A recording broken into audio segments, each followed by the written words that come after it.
Hello, this is Samantha and this is day 6 of my You Can Change Your Life in 7 Days with Paul McKenna challenge.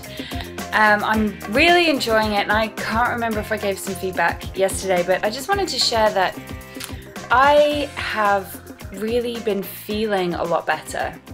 I even had an experience of just like giggling out loud for no reason the other day, which I love to do, and you know, our life comes and goes in highs and lows like that anyway, but it's so nice. That's my natural state of being, and it felt really good to be in tune with that again.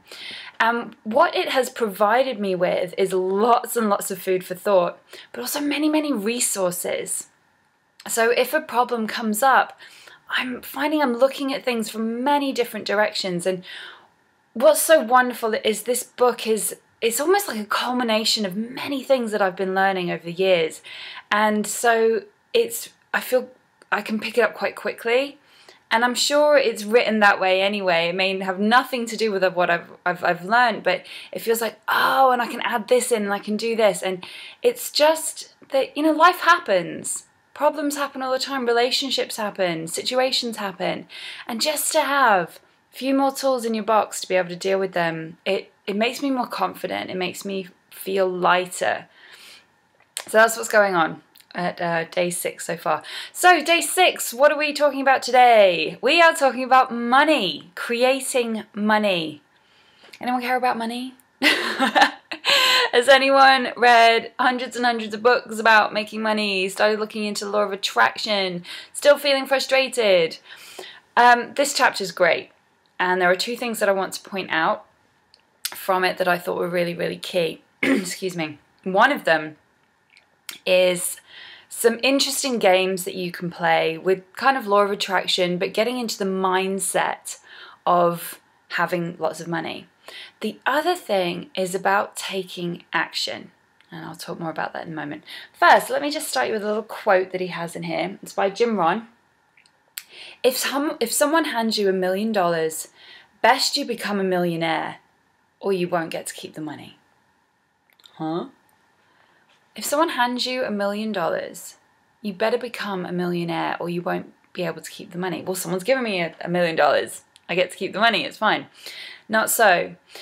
This is all about mindset. This is all about how you behave, how you think, and the reasons why, if you don't have money now, the reasons why you don't, basically. I remember hearing a long time ago, it was something about equality, and I was going, oh, why don't they just like divide all the money out equally? Why isn't everyone equally as rich or equally as poor?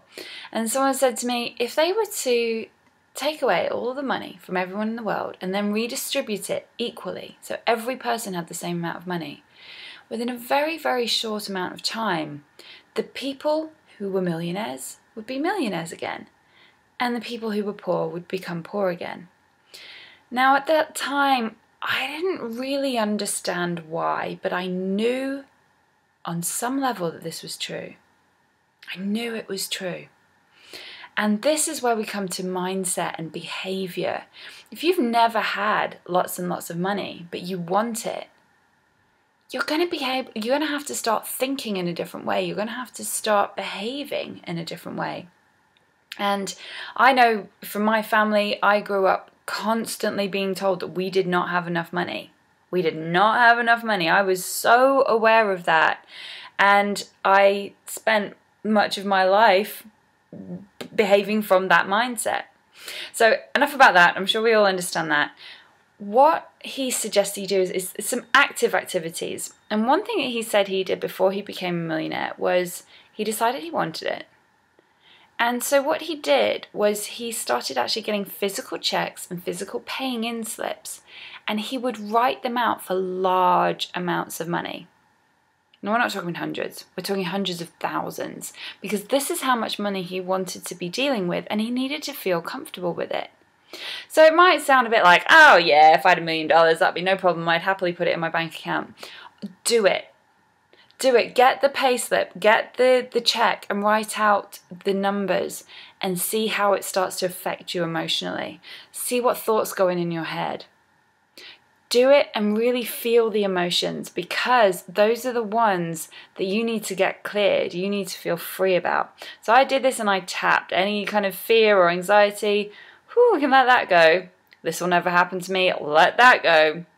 You know, it's about being free and clear and comfortable and at peace with making those big decisions, with handling large amounts of money. So I just thought it was an amazing little trick that I've not heard of before.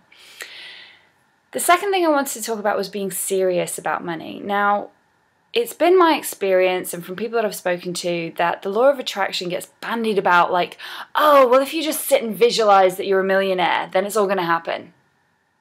Well, frankly, if you're sat on the sofa the rest of the time watching TV, then it's not. You have to take action. It will be inspired action. It will come from a different place. But you do have to take action. And you have to be serious. You have to be serious about wanting money. So you have to know what your figures are.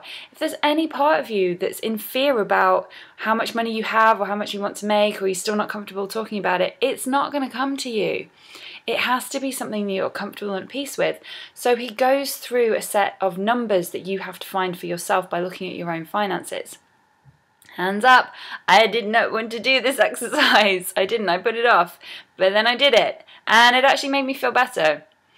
I was clearer about where I am, which is better than I thought it was, and I had a really solid foundation of my jumping off point and where I wanted to be.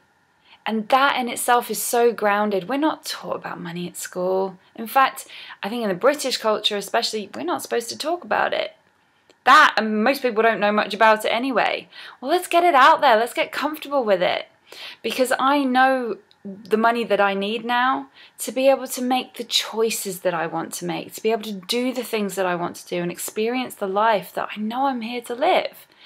You know, and so that change has to happen from knowing where I am and being serious and being at peace around money.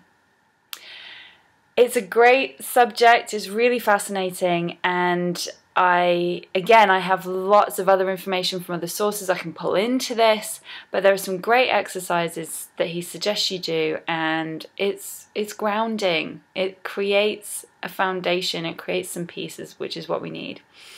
So this is my second to last day. Tomorrow will be day 7. And I've already decided that I'm going to do a little summary of everything I've learned from there as well, and see how we get on with that. But until then, I will see you tomorrow for day 7.